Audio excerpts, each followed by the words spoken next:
All right. So we have a comment that says I should start with "What's up, span readers?" I think it's a pun, a pretty bad pun, but maybe we'll just go with it.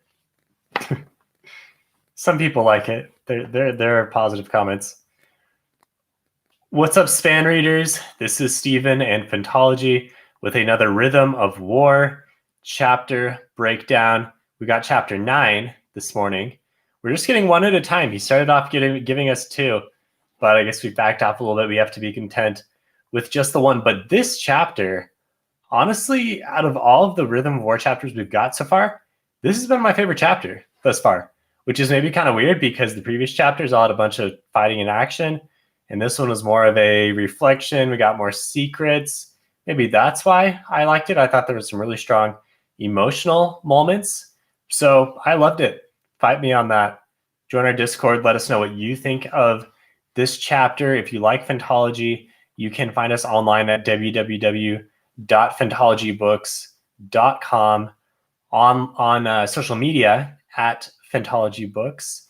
We have a few things running right now. You can join Audible on us a little bit and get an extra promotion there. We have links to that on our website, on our posts. You can also get some extra Patreon benefits, also linked everywhere. And we have a new merch store with a few original designs. I actually ordered one. We have this like Author Buddies shirt that I ordered that I think you'll see on future podcasts once shipping makes its way over to me. So that said, let's get into chapter 9. And I do these every week. So if you're looking for a little extra bit on your plate after reading the chapter, hop on here. This is primarily a summarization of what happened, as well as some theories and speculation, and maybe some hot takes and my reactions from the chapter. A lot of the theories are derived from our conversation on Discord. So Phantology has kind of a think tank going to come up with theories that are ultimately going to be correct. We are going to outsmart Brandon Sanderson himself. That is a Phantology guarantee. Immediately rewriting the guarantee, but I feel like I have to make a guarantee every episode now after the guarantee from last episode, which was that we will see someone from Mistborn, someone from Scadrial come over. So my guarantee this episode is that one of our theories will be correct, and we'll get into those theories in a little bit. So chapter 9 starts with more metals, with more Mistborn magic going on. This time we're talking pewter. So Navani says that pewter is used for augmenter fabrials, which make the spren manifest more or less, which makes a lot of sense because pewter is used for primarily like physical strength, and that just makes sense that it's going to beef up your spren when used in a fabrial. The first viewpoint, we get 3 viewpoints in this one. We have a Kaladin, we have a Navani, and we have a Shallan viewpoint, and they just go back to back. There's no hopping around. It might be the case that our initial avalanche is over. Sanderson has said that he made a informed decision, made a purposeful decision to start the book with almost a climax, and that reflects the year of time that has passed. And I think that's over. I think we're kind of going more into some of the more mundane, but not less interesting, just more mundane moments of Rhythm of War, of Stormlight Archive. So Kaladin comes to, after the events of chapter 8, back on the 4th bridge. He's leaving Hearthstone. There's this nice imagery as he sees the town. It looks like kind of a discarded crab shell. We assume that Roshon must be dead. We weren't sure 100% if he was dead in chapter 8. I was pretty sure, but there were some folks on Discord who were saying, no, Renarin could have healed him, but he's dead, right? His throat is slit, so he's gone. And this part with Kaladin, this was some emotional stuff. This is some pretty weighty stuff. It's no surprise that Kaladin has depression. Definitely not the first that we've seen of this. But I thought this writing was the strongest writing of Kaladin's character and his depressed state that we've seen so far. Maybe just really resonated with me, because I think we've all kind of felt these types feelings, maybe some more than others, but this felt so real to me. His depression here, his thoughts of he wanted to return home triumphantly and bring, help his family, help his friends. And instead he's looking out at the desiccated remains of his town. And that feels like a failure to him, to add to the failures of Tien and Elhokar, this weight of responsibility on his shoulders. He has these moments with Syl where Syl says, Kaladin, I really want to help you. I want to understand you. And she can't, and it's heartbreaking. And he says something like, when you figure me out, Syl, let me know, because I can't figure it out either. It's some tough stuff here. There's a really good quote here that I just wanted to read off. He says, why can't he stand up tall, stride towards the sun like the hero everyone pretended he was? He has these moments where he's thinking about who he wanted to be, who everyone thinks he is, really. Because in other people's eyes, in Teft's eyes, in the eyes of the other Windrunners, maybe not Teft as much. I think Teft understands a little bit more. But in the eyes of the other Windrunners, he's this triumphant hero. And that's the persona that he puts on. And I think in these moments where we all struggle, we do the same thing. You have to act the part for a lot of the times. But then in those quiet moments, it's tough. You can really break down. And so I think we see this here really beautifully. Teft comes over. He understands some, but not all. And he just kind of gets Kaladin to do his duty of congratulating this other Windrunner, Laren, who is sworn the third ideal. Kaladin goes over and he does so. And then you kind of get the zoom out camera moment on Kaladin where you see him do this, and then you see him go join up with the squad that's going to fly off. And he's so lonely. He's so incredibly lonely and on his own. And man, you feel for him. I really hope Kaladin can get some. It's heartbreaking to read these moments and see where he's gone as a character, but still see the struggles that still plague him. And I think that's so true. And it's something that we can all relate to, the progress, but also the steps back and the struggles that we continue to deal with as humans. So that's Kaladin's portion. The Navani portion starts here. I love Navani's viewpoints as well. The tone shift between all three of these characters is awesome. And you can see how well Sanderson characterizes each of them. So Navani's pondering deviations and secrets in her life. She ponders on the fused EMP fabrial that we saw in chapter 8. She says she realizes it's the same design as the pillar at the center of Urithiru, and she's wondering, why would a radiant, why would something that powers the radiance, as we think that Urithiru does, why would this be an EMP thing that's going to also take away the radiant powers that the fused are using? She doesn't really understand how either works because they don't seem to abide by the regular fabrial rules, and neither do soulcasters. She kind of thinks about soulcasters here. They don't seem to abide by a lot of the rules that she set out in the lecture series that start the beginning of the chapters. She's learned that all these soulcasters have radiant spren, smaller versions of the spren that are unresponsive in Shadesmar. So there's something going on here with the soulcasters, more so that we know. So speculate away. I don't think we have a theory for this as much, but obviously these soulcasters are something fairly significant. Speaking of soulcasters, they have been to Amia and found a cache of soulcasters there. I think that's something that you may just kind of gloss over because it's just like a one-liner. She talks about, we went to Amia and we got a bunch of soulcasters, but they've been to Amia? I mean, that's a big deal. That's a huge deal. I think we're going to get this story in Dawnshard. It makes sense if you've read the prologue of Dawnshard. The prologue, the story itself, the ebook, not the ebook that we'll get before the actual, before Rhythm of War comes out, but the novella, Dawnshard, is going to be 75% from Rissen's POV and 25 from Lopin's POV. And we're setting up to get some Amia action. And this is exciting. This is a really something that like a casual fan may not even know what it is because there's so much going on in Stormlight. But we saw a interlude chapter that dealt with them trying to get to Amiya and failing. This was a kind of offhand POV that characters' names I'm not coming to mind right now.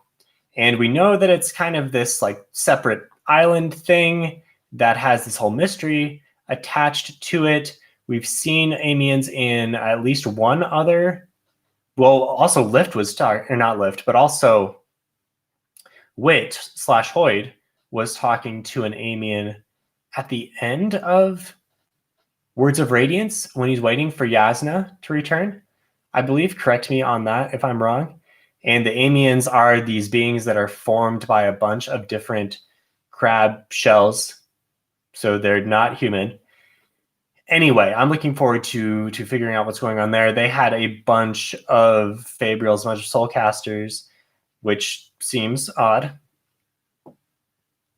Oh, my notes just went down.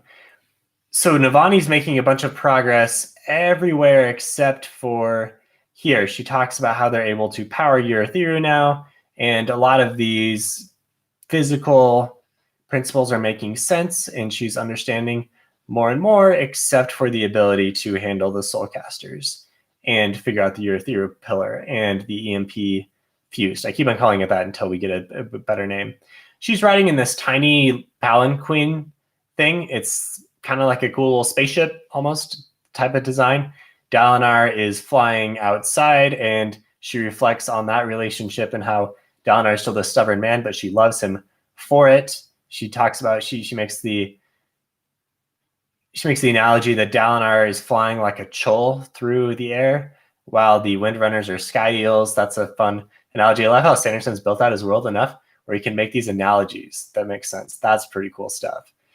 Apparently, the Shattered Plains aren't really as shattered anymore. Now we have permanent bridges and farms going on there. And then towards the end of her input from comments, are all Amiens made of Kremlings or just these weird sleepless guys? Check Coppermind, but I'm pretty sure there's two types. And one are sleepless, made of Kremlings, and the other are different, but I can't remember how. I think we've seen both. So go ahead and check that and let us know in Discord. The next thing with Navani, she gets contacted by a mysterious being, someone, from a Spanreed Ruby that was like taped to the underside of her flying spaceship, Palanquin, under her desk. And it connects her to someone once she hooks it up to a Spanreed. Some unknown being that tells her to stop making Fabrials and imprisoning Spren. Ominous warnings are given, etc., etc. And they say, stop making these new Fabrials. We don't know what this is. Obviously, we're setting up a new mystery. So this, I'm guessing, is going to be a big part of the plot going forward. There have been some speculations that going back to Amiens, this could be an Amien. It could be coming from like a Shin person. It could be coming from, who knows? Discord, we speculated maybe from the Ardents who are measuring Spren. Back in the day, it's got something to do with Spren, maybe from a Spren itself. They talk about how you can't trust Honor Spren anymore, which kind of goes in line with what we saw in Oathbringer. What even is the new Fabrial that she's making? She's not making any new Fabrials. That was all point of what she's reflecting on. She's just using new technology, or not new technology. She's using technology to advance, but it's not anything new. So are we referring to the Soulcaster she found in Amiya? This is a big question mark. So we have some theories, but really nothing concrete. So let us know what you're thinking here. Okay, we're done with Navani. She lands here, going off to Urithiru, we assume, with this now new mystery to pursue. Third part of the chapter is the Shallan part, Shallan and Adolin primarily. And in chapter 8, I complained that Shallan and Adolin were cheesy, and I don't always like Sanderson's romances, but I like it here for the most part. It's nice to see Adolin trying to piece together all of these secrets and being kind of clueless, but this duplicity is Shallan's whole life. So you see the contrast between their characters, but you also see Adolin's acceptance of who Shallan is. You can tell how much he loves her by the attention that he pays to her and how he can realize when she's going into different personas really quickly. So he's obviously very attentive to his complicated and crazy wife. And that's awesome. It's nice to see. Also nice to see how much Shallan loves him and how intimate they are. For as far as what actually happens, they are in a carriage traveling back to Urithiru because the Windrunners are busy. They have to go the old-fashioned way. And they talk about some of the secret societies that Shallan has been investigating. Adolin tries to understand. This is maybe a little bit of an info dump for the readers. Okay, yeah, so input here from YouTube Xyz the Collector is the Amian, the Shia Amian, I guess. Blue skin, tattoos himself, drinks a lot. Yeah, we've seen him. Have we seen him twice? We've seen him at least once. So that's the other type of Amian that we've seen. Two types. So they talk about,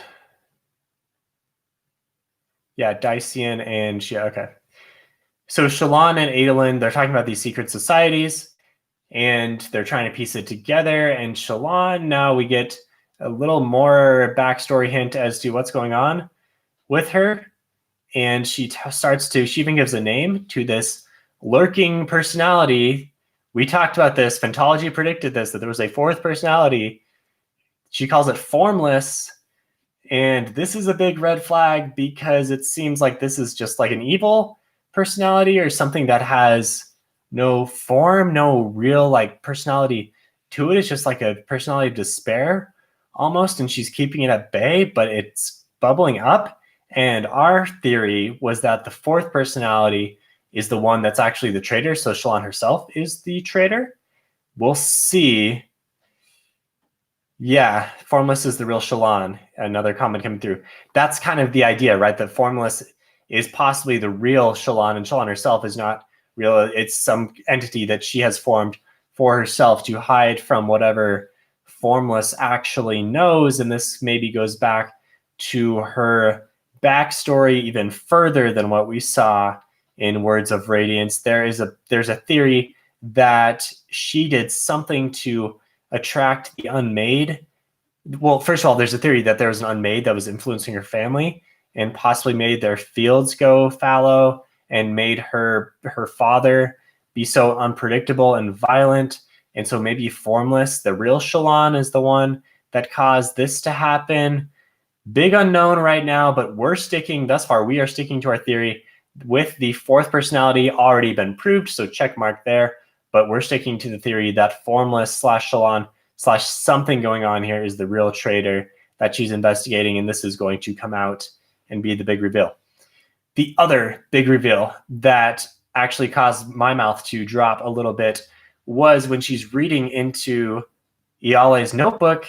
There are names of other Cosmere planets, systems. We have Nalthis, Scadrial, and Taldian. Taldian? The White Sand planet. Anyway, I stumbled over the mispronunciation because there are some nice slight spelling changes that reflect the fact that everything in Roshar is spelled in a way where it's so symmetrical. And so that makes sense here where it's like Nalithis or Scadrial or something like that. Taldane makes sense to misspell it to make it a little more Rosharan. Anyway, that's nice. Taldane. Okay, I was right. Close enough. Taldane. And then the other name that we get is Thayadakar. My guess. And that's circled a few times in Iale's notebook as someone of importance. Shallan is assuming that this is some kind of Ghostblood leader, which checks out with what we know because we have heard this name before. We've heard it in the prologue of Way of Kings, where Gavilar tells Szeth that he can tell Thayadakar that he's too late. So Gavilar, as a son of honor, is probably telling this Ghostblood leader that he's too late to do something related to these Cosmere mysteries. So awesome. Awesome. We're getting big Cosmere crossovers. I'm kind of questioning, how much further is Sanderson going to push this in this book? Like, is he going for the full MCU crossover here? And are people that haven't read the other books going to be lost? Thus far, the relationship with the rest of the Cosmere has been kind of ancillary, where it's almost like a bonus treat for you if you've read them all, but it's not necessarily, you don't have to, it's not required for the plot yet, but it might be becoming more required.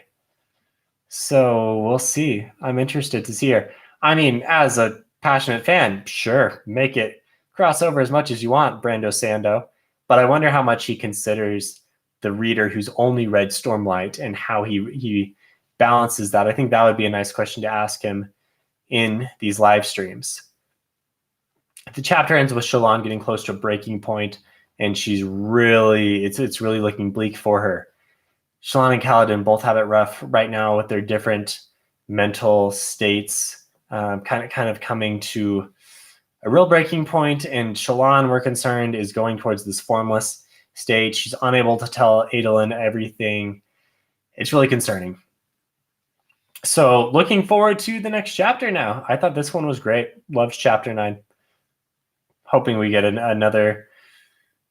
I think chapter 10 will probably be pretty similar, where we start to set up more action. I think we're done with the breakneck action, which is fine for me because I actually enjoy the secrets and the reveals more than the action. Maybe that's a little strange. Unpopular opinion, perhaps.